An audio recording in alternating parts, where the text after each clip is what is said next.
cool. Look at this. Look at this. Look what's inside. I can't wait. Looking forward to it. I'm really excited to share with you some iconic foods from the Windy City, Chicago. And of course, we're going to start with the deep dish pizza. From what I remember, the crust wasn't quite the same as the quintessential New York slice. But here we go.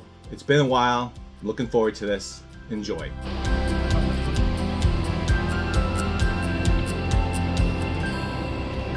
I'm here a little north of Chicago in Lincolnwood, and I wanted to visit the original Lou Malnati's deep dish. According to the locals, deep dish is a touristy thing, and yes, I am a tourist, so I am going to head over into Lou Malnati's. Here we go. Take a look. Cool. The indoor decor had that dated sports bar pub feel. And a dining room designed for turning tables and pumping out food, especially when it could take over 30 minutes or more to bake a pie. After over 52 years in business and 60 locations, the menu has a clean corporate layout that can serve the masses. Pork or no pork? We started with the cheese pie pizza. I was pleasantly surprised with the stretchability of the cheese bowl. I was expecting a very buttery tasting dough from my memories, but the dough flavor matched well with the mozzarella, and the chunky pear and plum tomatoes were bright and flavorful, not too sweet, and did not need to be enhanced with too much basil or oregano. Simple is better. Playing with your food. The Caesar salad was delivered, and with all this cheese, sauce, and dough, we could use some roughage. Nothing out of the ordinary about the salad other than the amount of croutons. Let's get back to the pizza. All right, we got the personal size, classic. I didn't think it was that small, but let's give it a go.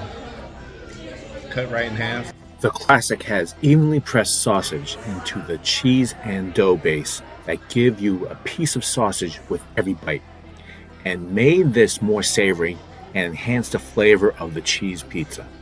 If I had a choice, I'd still prefer the simplicity of the cheese pie. That's good.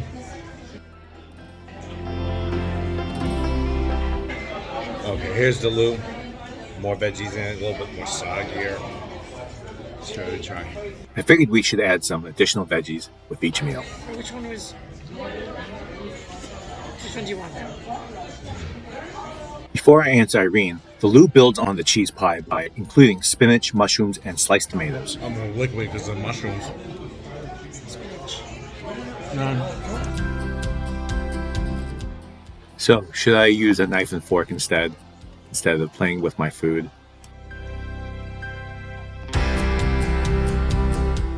That's mine.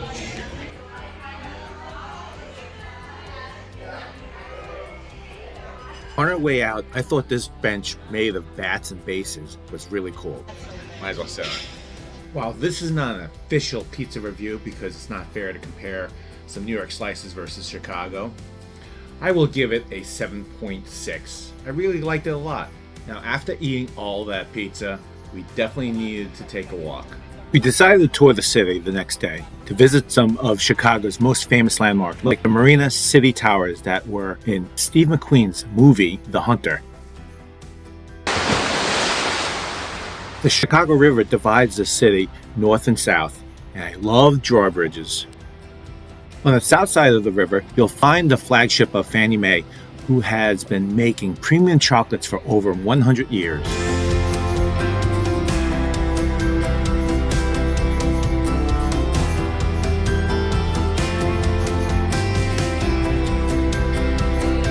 Milk chocolate butterscotch.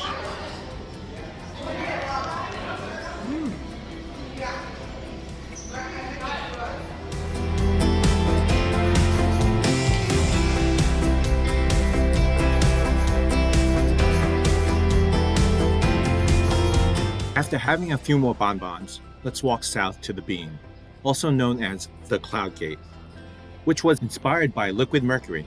It is one of the most popular attractions that is located in Millennium Park.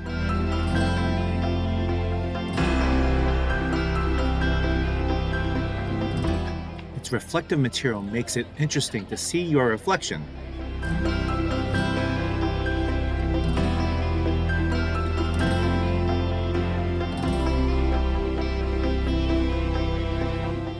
Next time I'm in Chicago, I'm going to visit this place earlier in the day so there's not that many people walking around. Heading northbound towards the Navy Pier, which has many restaurants and shops as part of a huge convention center. On top of the building is a Ferris wheel where you can get a nice view of the skyline.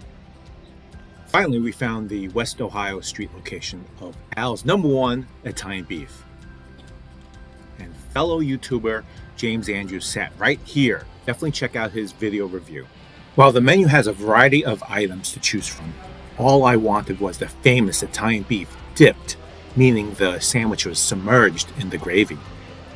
The bread was baked that morning from one of the oldest bakeries in Chicago, Gonella Baking Company. Add some of that famous beef.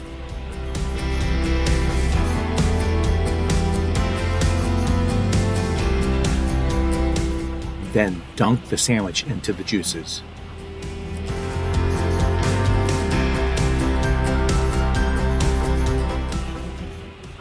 Then a few pieces of peppers.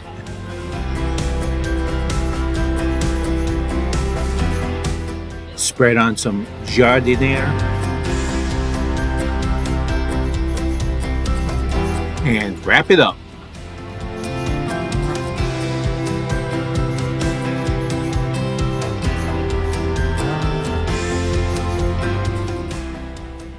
Now, for the famous Al's. Regular beef, this size. This is a 5-inch sub. I got it dipped. And basically submerged the whole thing into the juice. Let me see, this looks really messy. Let's see if I can get the paper off. Ooh, sopping wet.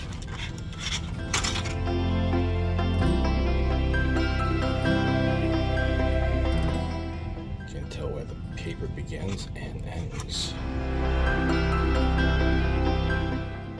Since they're out 3 times. Definitely a mess. This better be worth it. So my friend recommended this sandwich. Oh, that is good. This is why I love Chicago. This is a good sandwich. This is a must-have sandwich. The beef is top sirloin butt, braised in some garlic and secret recipe of 17 different spices. Can you guess which ones and the ratios? They use this cut because as they slice the meat thin, it will stay together. After braising for 3.5 hours, that juice becomes the dipping sauce. Should have got the bigger one.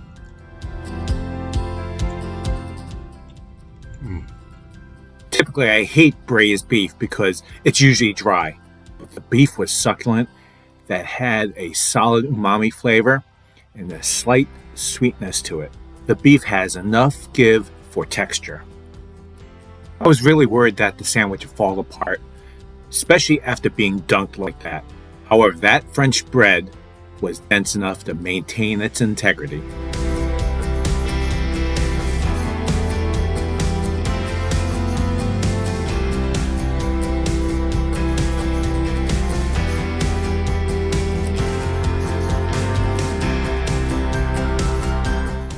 Definitely coming back for that. Time to lick my fingers. So what's the next stop going to be? Now it's time for the highly recommended landmark, Mr. J's Dawgs for the Chicago Dog. Unfortunately, there's not much history or a front man to be found to share the history behind this door. Most likely its survival comes from the local Loyola students that frequent this venerable establishment. There we go. The Chicago Dog. Has everything on it. Let's see how it is. It's supposed to have everything on it, right? Definitely looks like it's been dragged through the garden because it's covered with yellow mustard, bringing some of that sharpness, brininess. Chopped white onions provide that crunchy texture. Bright green sweet pickled relish brings color, as well as some tangy sweetness. The sliced crinkle cut dill pickles have that vigoriness. 1 tomato sliced in half. Pickled sport peppers add some heat, and a dash of celery salt balances the beef with its pepperiness. For whatever reason, the foodie gods made this concoction so good.